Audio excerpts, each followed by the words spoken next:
भारत ने दरियाए सतलुज में मजीद पानी छोड़ दिया। पंजाब के 9 अजला में हाई अलर्ट जारी।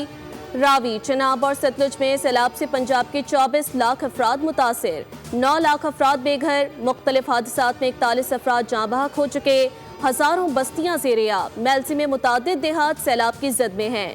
दरियाए चनाब में हेड तरीमों पर ऊंचे दर्जे का सैलाब, पानी का बहाव 5,41,000 क्यूसिक हो गया, जबकि चिनाब में हेड मराला पर पानी की आमद कम हुई है। बहाव कम होकर 96,000 क्यूसिक पर आ गया। रावी में हेड सदनाई पर भी बहुत ऊंचे दर्जे का सैलाब है, जहां बहाव बढ़कर 1,05,000 क्यूसिक के करीब हो गया, जबकि हेड बलोकी पर पानी के बहाव में कमी हुई। PDMA के मुताबिक 3 सितंबर तक दरियाओं के बलाई हिस्सों में बारिशों का इम्कान है, जिसके बायस लाहौर, गोजरावाला और गुजरात में अर्बन फ्लडिंग का खतरा है।